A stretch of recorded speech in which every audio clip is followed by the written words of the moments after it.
step back in time to the golden era of country comedy. Hee Haw, the legendary variety show that ran from 1969 to 1997, delivered laughter, music, and unforgettable sketches to millions of fans. But what happened to the stars behind the cowboy hats, overalls, and hilarious rural humor? Some became country music legends, others disappeared from the spotlight, and a few took completely unexpected paths. In 2025, we're diving deep into their lives today, revealing surprising career twists, personal journeys, and where these beloved cast members really are now. You won't believe some of their stories. Roy Clark was born on April 15, 1933, and became co-host of Hee Haw in 1969 at the age of 36, stepping into television as the affable multi-instrumentalist whose grin and banjo defined the show's heartbeat. His character was the dependable, approachable entertainer, yet insiders knew him as a man far more volatile, carrying scars from a childhood of instability and humiliation. Growing up poor in Virginia, Clark endured mockery from peers who dismissed his dreams and a household where money troubles and frequent relocations fueled constant shame. That humiliation hardened into obsession. In the studio, he was infamous for sudden mood swings, berating younger musicians, and demanding total control of arrangements. Early in his career, he was humiliatingly fired by Jimmy Dean's band for being chronically late and unreliable, a stigma that haunted him even after fame. Behind closed doors, rumors circulated of gambling binges in Vegas that left him indebted to shady promoters and of affairs on the road that deeply strained his marriage. His worst professional wound came when Nashville traditionalists accused him of selling out country music with flashy Vegas-style productions, nearly derailing his credibility in the 1970s. Personal life was no calmer. Whispers of estranged children, endless absences from home, and the quiet grief of losing close musician friends to accidents and illness left him brooding in private. He struggled with diabetes and heart issues, battling exhaustion while projecting endless good humor on television. Despite the smiling image, many colleagues described him as a man haunted by self-doubt, masking bitterness behind laughter. Roy Clark died on November 15, 2018, in Tulsa, Oklahoma, at the age of 85 from pneumonia complications. He left an estate valued around $10 million, including a mansion, music royalties, and prized instrument collections. Yet family quarrels over inheritance surfaced soon after. A final reminder that the man beloved by millions left behind a far more fractured and complicated legacy than his cheerful banjo tunes suggested. Minnie Pearl, born Sarah Ophelia. Collie Cannon, on October 25, 1912, stepped into the role of Minnie Pearl in 1969 at age 57, presenting herself as a simple country spinster with the famous, "Howdy, I'm just so proud to be here," line, and the silly price tag dangling from her hat. On screen, her character was adored for embodying Southern charm and rural innocence, but the real Sarah carried a life full of contradictions. Growing up in Centerville, Tennessee, she lived in a strict family where emotional expression was often suppressed, leaving her feeling alienated and desperate for an outlet. Laughter became both her shield and her weapon against a childhood filled with mocking peers and the constant sense that she never truly belonged. Her career soared, yet the darker chapters followed closely. In the 1970s, she became embroiled in the disastrous Minnie Pearl's fried chicken franchise, which quickly collapsed amid financial chaos and triggered SEC investigations. While she was cleared of fraud, the scandal tarnished her reputation, and behind the scenes, she fought bouts of depression, sometimes disappearing from social life for weeks. She also endured whispered criticism from peers who claimed she manipulated her sweet country persona to mask a shrewd and controlling business side. In her personal life, her marriage to Henry Cannon was not free of turmoil, with rumors of jealousy and long separations. She privately confided that she feared dying forgotten, hidden behind a character that had eclipsed her own identity. The later years brought immense sorrow when friends and colleagues died around her, deepening her sense of loss. Minnie Pearl died in Nashville on March 4, 1996, at age 83, from complications of a stroke. At the time, her estate was estimated at around $5 million, including real estate, royalties, and investments, much of which she directed toward charitable causes like the Sarah Cannon Cancer Center. Her wealth preserved her name in medicine, but her legacy remains shadowed by the haunting image of a woman who used comedy to conceal private anguish, and the taste of scandal that nearly undid her career. Buck Owens, born Alvis Edgar Owens, Jr., on August 12, 1929, became co-host of Hee Haw in 1969 at 40, where he played the straight man with a twinkle in his eye, his deadpan delivery a perfect counterpoint to Roy Clark's enthusiasm. On screen, he was witty and understated, but off-screen, he was one of the most calculating and divisive figures in country music. Raised in a migrant family plagued by poverty and relentless fieldwork, Owens grew up hardened, mocked for his ragged clothes, and learned to shield himself with silence and cunning. Fame only amplified those defenses. Band members complained of his ruthless business practices, of being underpaid or cheated out of royalties, while his reputation in Nashville was that of a cold and manipulative negotiator. The tragic 1974 death of his closest friend and guitarist, Don Rich, devastated him. Friends whispered of him slipping into prescription pill abuse, long nights of heavy drinking, and a creative slump that nearly destroyed his career. His greatest professional humiliation came in the mid-1980s, when his empire of radio stations and real estate overextended. Forced to sell holdings in fire sales, Owens faced near bankruptcy and bitter lawsuits from disgruntled partners. His private life was equally stormy. Multiple marriages collapsed with accusations of infidelity, controlling behavior, and affairs with younger women that left his image tarnished behind closed doors. Children described him as emotionally distant and hard, and colleagues called him arrogant, prone to angry outbursts. Despite this, he rebuilt himself, amassing immense wealth through careful licensing, nightclubs, and broadcast properties. Owens died on March 25, 2006, in Bakersfield, California, of heart failure at age 76, leaving behind an estate exceeding $100 million, encompassing radio stations, publishing catalogs, ranches, and properties. But even with all that fortune, his final years were marked by solitude, estrangement from parts of his family, and the lingering shadow of bitterness. A man adored by audiences, but remembered by insiders as brilliant, wounded, and ruthlessly difficult.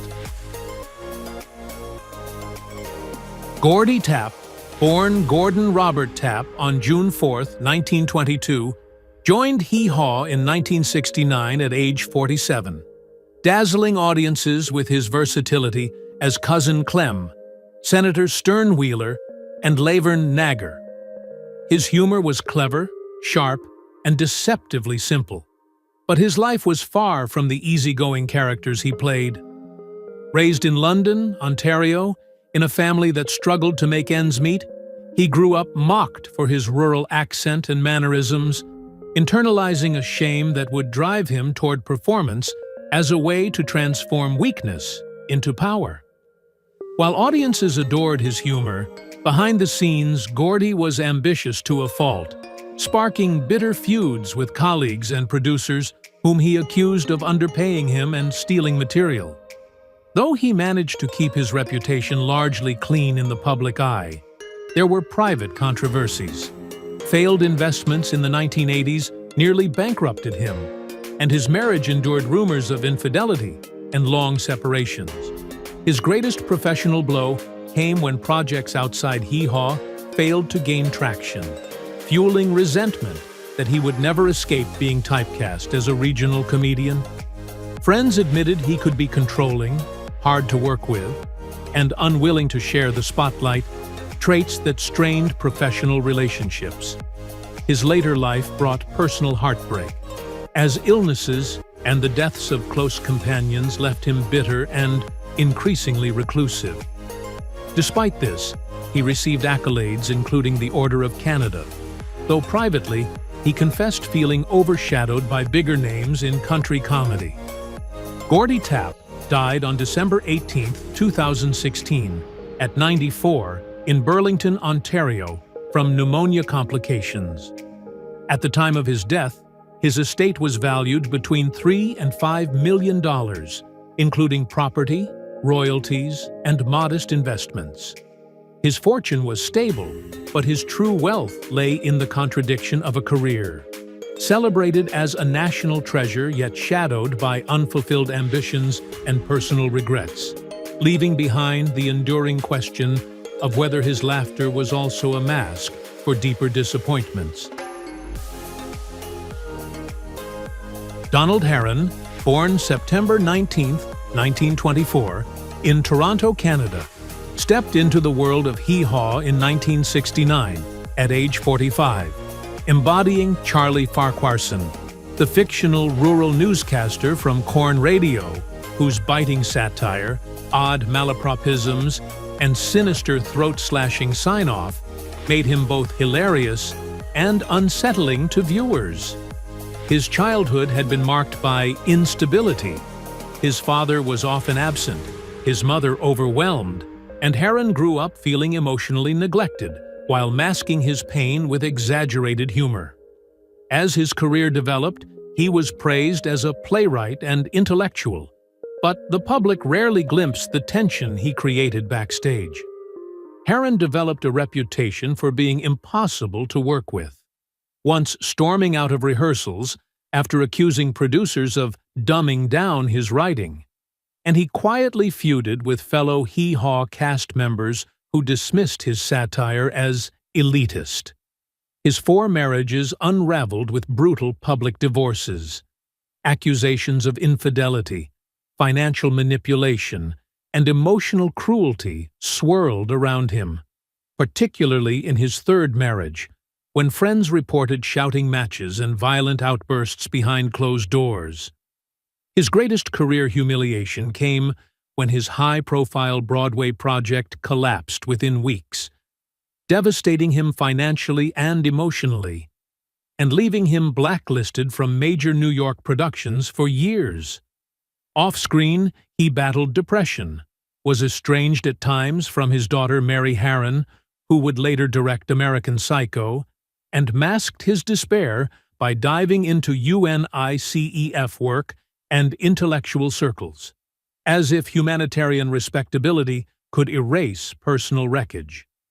Harron's later years were quiet, yet overshadowed by bitterness at an industry that had both celebrated and abandoned him. He died of cancer on January 17, 2015, in Toronto at 90.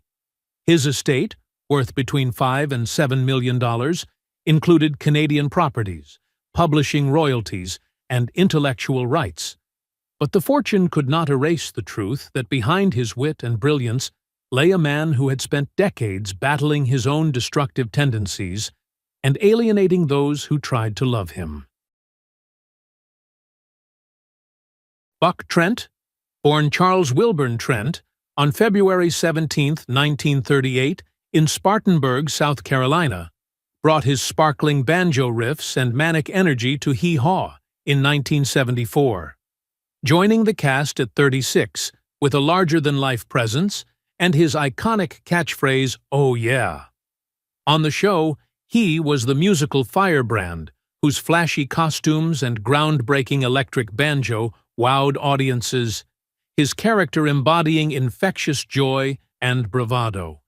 Yet his childhood was marked by poverty and instability, his father a compulsive gambler, and his mother plagued with mental illness, leaving Trent to grow up in an environment of chaos and emotional neglect.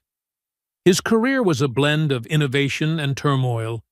Though he achieved fame playing on Dolly Parton's Jolene and collaborating with icons, he also cultivated a reputation for arrogance and manipulation. Fellow musicians complained he was obsessed with money and control, once canceling an entire tour midway after discovering a colleague was paid a higher fee. His darkest professional humiliation came in the late 1980s, when his much-hyped solo album was a catastrophic failure, nearly bankrupting him and forcing him into years of low-paying Branson shows to rebuild his finances. His personal life mirrored this volatility. His marriages were riddled with jealousy, rumored affairs, and explosive fights that sometimes spilled into public, tarnishing his wholesome television image. Trent's behavior grew more erratic as he aged, with whispers of painkiller dependence hidden under the guise of managing musicians' aches. And he was known for cutting ties abruptly with close collaborators when he felt slighted.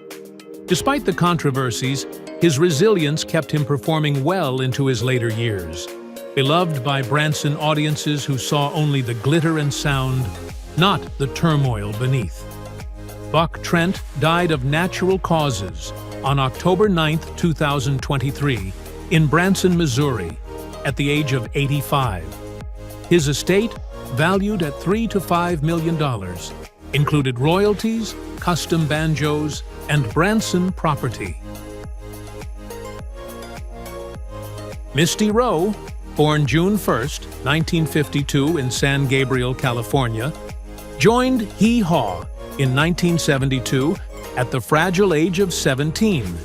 Instantly recognized as the squeaky-voiced blonde with an infectious laugh and wide-eyed innocence who embodied American rural fantasy. Her childhood was shaped by instability, with fractured family ties and a speech impediment that led to years of bullying, leaving her constantly struggling with self-esteem. She masked her wounds with cheerfulness, but behind the curtain she battled insecurity and the knowledge that she was being cast not for talent, but for looks. Her career was a roller coaster, adored on Hee Haw, but derided as a dumb blonde by critics. She repeatedly failed to land serious acting jobs, often humiliated when producers dismissed her voice and intellect.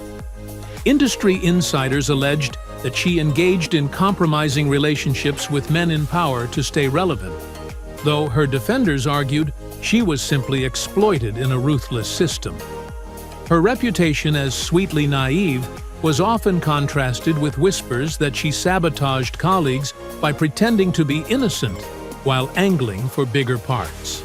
Her most crushing blow came when she sought to reinvent herself with an autobiographical off-Broadway show where she channeled Marilyn Monroe, only for critics to mercilessly ridicule her, calling it self-indulgent and pitiful, a failure so public that it ended her hopes of mainstream respect. Personally, her life was scarred by broken romances, rumors of infidelity, and a devastating miscarriage in 1990 that left her emotionally shattered. Her relationships were marked by volatility, lovers who betrayed her, and friends who described her as both charming and exhausting, her laughter masking deep depression. Today, at 73, her estimated net worth of $2 to $3 million is sustained by modest real estate and television residuals, yet she remains a figure defined by contradictions. Adored for her brightness on screen, but privately living through heartbreak, rejection, and the cruelty of an industry that never let her be more than a pretty face. Grandpa Jones, born Louis Marshall Jones on October 20, 1913, stepped into Hee Haw in 1969 at age 55, embodying the gruff comic farmer whose catchphrases and banjo licks seemed to channel an earlier America.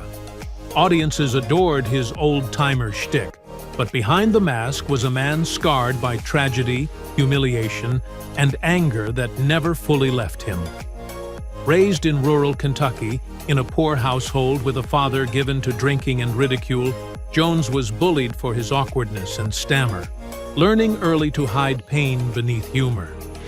That humiliation lingered into adulthood. Though outwardly affable, he developed a reputation backstage for sharp tempers, jealous rages, and a biting tongue that alienated colleagues. His career was marked by setbacks, rejected by radio repeatedly, until Hee Haw gave him a permanent niche, though he privately resented being pigeonholed as comic relief rather than serious musician. Rumors swirled of heavy drinking on tour, at odds with his public image as a devout Christian, and of stormy disputes with fellow performers. The most harrowing episode of his life came in 1973, when he and his wife discovered the murdered bodies of close friends, Stringbean and Estelle Ackerman, a trauma that shattered his sense of safety, left him gripped by depression and paranoia, and haunted his later years. His marriage endured but was rumored to suffer from strict control and financial disputes, while his children often clashed with his sternness. Professionally, he suffered humiliation when Opry insiders considered pushing him aside as outdated, a wound he never forgave. His final years were marked by illness, suffering 2 debilitating strokes that robbed him of his music, his speech, and his independence, leaving him bitter and isolated. He died on February 19, 1998, in Nashville, at the age of 84. His estate, valued between $1 and $2 million, included modest properties, royalties, and personal collections, a fortune small compared to his co-stars. Yet his legacy was larger than his wealth. A man who embodied country tradition on stage, but in private bore scars of a life filled with pain, resentments, and tragedies that laughter could never fully erase. George Lindsay, born December 17, 1928, in Fairfield, Alabama, became part of Hee Haw in 1971 at the age of 43, carrying with him the comedic shadow of Goober Pyle from The Andy Griffith Show.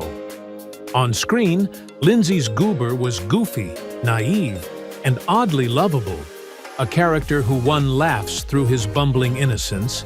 Yet this persona was an exaggerated mask over Lindsay's own insecurities. Raised in crushing poverty, mocked by classmates for his clumsy mannerisms and thick Southern drawl, Lindsay grew into a man who used humor to shield wounds he never truly confronted. Fame gave him a platform, but it also shackled him to the fool archetype, which he privately despised. His moods were unpredictable. Cast and crew described him as sometimes generous, sometimes vicious, especially when alcohol heightened his volatility.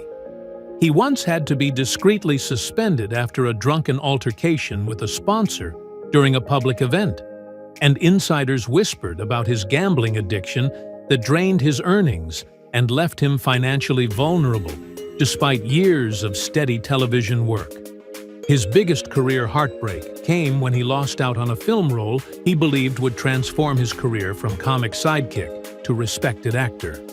The rejection devastated him, pushing him deeper into bitterness and resentment toward Hollywood executives he accused of stereotyping Southern actors. Lindsay's personal life was equally tumultuous.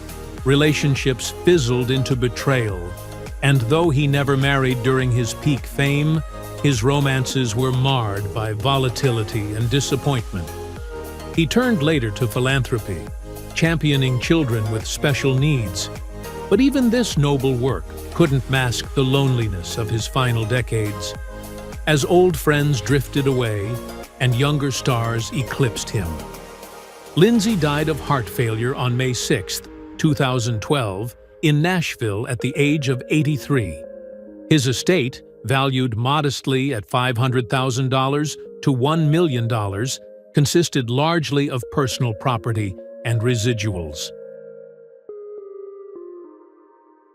Junior Samples, born Alvin Samples Jr. on August 10, 1926, entered Hee Haw in 1969 at 43, portraying a bumbling, overweight used car salesman whose famous number BR549 became a cultural joke.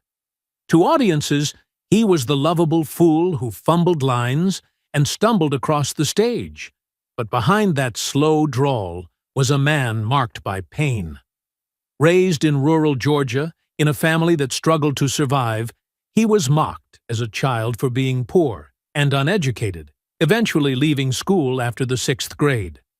The humiliation of illiteracy haunted him, and though he turned it into a comedic weapon, he privately battled deep insecurity and shame. His rise to fame was accidental. He was a carpenter and stock car racer before being discovered.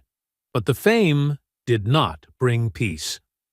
Cast members revealed he was often unreliable, showing up to tapings drunk, or gambling away paychecks the night before.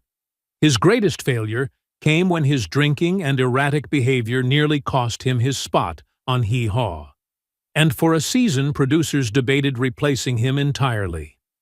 He carried a reputation for being difficult, at times rude, quick-tempered, and dismissive of co-stars. At home, his marriage suffered constant tension, his weight and drinking adding strain, and his children grew increasingly distant. Behind the laughter, he was consumed by self-destruction, his health collapsing as he ballooned to nearly 400 pounds, a walking warning that his time was short.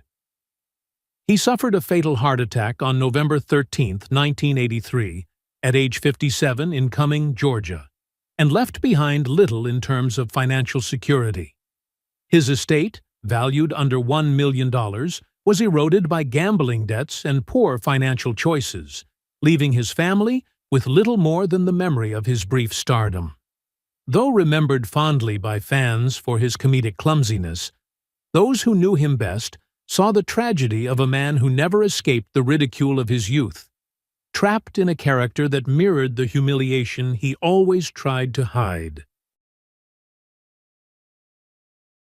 Kathy Baker, born January 21, 1947, took her place on Hee Haw's debut in 1969 at 22 years old, forever remembered as Miss Hee Haw, the modest, soft-spoken MC who closed each episode with her gentle, "That's all."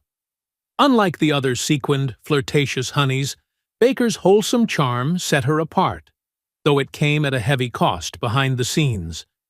Raised in Edinburgh, Texas, in a home plagued by instability, she often hid bruises of both poverty and humiliation.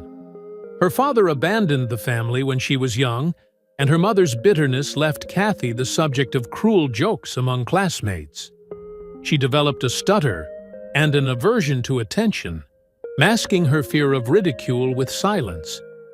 Ironically, that reserve became her television trademark, but it also fueled resentment among producers who wanted her to appear more glamorous and revealing. She quietly fought battles with the show's male-dominated hierarchy, refusing magazine shoots and Playboy offers that other women accepted, which earned her the label of difficult rumors spread that she had clashed bitterly with Buck Owens, who found her refusal to play along with the show's bawdier humor insulting. Her career outside Hee Haw never took off. Typecast as the quiet country girl, she faced rejection after rejection in auditions. Behind closed doors, her marriage to a lawyer in Virginia was fraught with tension. Friends recounted icy silences, whispered arguments about money, and long periods of separation. Though she bore a son, their relationship grew strained. By his adulthood, he distanced himself, leaving her in emotional isolation. She retreated into painting and church activities, but arthritis in her hands robbed her of even those comforts. In later years, she became almost reclusive, rarely granting interviews, insisting she wanted to be remembered only for her television persona, not the private turmoil she carried. Now, at 78, she lives quietly in Virginia, her estimated net worth just $1 to $2 million, built largely from rerun royalties and modest investments. Gunilla Hutton, born May 15, 1944, in Gothenburg, Sweden, stepped onto the stage of Hee Haw in 1969 at the age of 25, portraying one of the seductive Hee Haw honeys, whose playful banter and sparkling presence made her an instant favorite. She was raised in an immigrant household that struggled to assimilate, constantly reminded she was different by classmates who mocked her accent and her foreign manners, leaving her with a lifelong fear of rejection that she disguised with charm. Her Hollywood path was far from smooth. After a promising start on Petticoat Junction, she was suddenly dismissed, with rumors spreading that she clashed with co-stars, threw tantrums, and refused to cooperate with directors. The scandal that truly burned her name into gossip columns was her notorious affair with Nat King Cole. She was accused of pursuing him obsessively, even as he was dying of cancer, allegedly demanding he leave his wife, an accusation that stained her as both heartless and calculating. The relationship branded her a seductress who thrived on dangerous liaisons, and whispers about her drinking and reckless temper only deepened the shadows around her. While she married Alan Freeman and outwardly projected stability, insiders recalled violent arguments, infidelities, and years of emotional estrangement that were carefully hidden from the public eye. Colleagues claimed she manipulated producers to secure airtime and pushed other actresses aside, cultivating a reputation for jealousy that alienated many in the industry. Her greatest personal humiliation came after Cole's death, when she found herself blacklisted from several opportunities, with some claiming her career never recovered because of the scandal. Today, at 81, she lives in the U.S., her net worth estimated at $3 million, tied to property and royalties. But her legacy is double-edged. She is remembered as a glittering figure of country comedy, yet also as a woman haunted by accusations of betrayal, emotional chaos, and ambition that devoured her peace. Gaylord Sartain, born September 18, 1943, stepped into the shoes of Sheriff Orville P. Bullmoose in 1973 at the age of 30, bringing to life a bombastic caricature of law enforcement that thrived on pratfalls, exaggerated faces, and absurd one-liners. To fans, he was a beloved jester, the embodiment of Southern slapstick charm. But the man behind the character carried scars that laughter could never fully conceal. Sartain's early life in Tulsa was marred by neglect. His father, a stern mechanic, disapproved of his artistic inclinations, while his mother's struggle with alcohol left the household tense and unpredictable. As a boy, he was mocked for being overweight and soft-spoken, and he buried his pain in sketchbooks, creating grotesque drawings that hinted at both talent and loneliness. His career was a study in contradictions. Though Hee Haw brought national recognition, Sartain clashed with producers over his improvisation, was nearly fired after a drunken altercation in 1976, and quietly developed a reputation for being erratic and hard to control. Behind the camera, his drinking grew heavier, and stories circulated about gambling debts and unpaid bar tabs in Nashville. His marriage unraveled in the mid-1980s, with friends whispering that his compulsive spending on art supplies and casino trips drained the relationship dry. He was notorious for feuding with fellow castmates, once allegedly slamming a dressing room door so violently that studio executives considered dropping him. Yet his artistry, designing album covers for musicians like Leon Russell, earned grudging respect. Personal tragedies deepened the cracks. Sartain lost 2 close friends to overdoses, and though he avoided drugs, he carried their deaths like anchors. In later life, he retreated to Tulsa, painting obsessively, living more in canvases than in relationships. On June 19, 2025, he died at 81 of natural causes in his home, surrounded not by family, but by walls of his own artwork. His estate, valued around $6 million, was built from royalties, art sales, and modest real estate holdings. A bittersweet reminder that a man who made millions laugh died quietly, haunted by inner storms that few ever saw. Thank you for joining us on this nostalgic journey through classic television history. If you enjoyed learning about the cast of Hee Haw and where they are now, don't forget to give this video a thumbs up, subscribe for more vintage Hollywood retrospectives, and share your thoughts in the comments below. We love hearing your memories and suggestions, so let us know which TV show or movie cast you'd like us to feature next.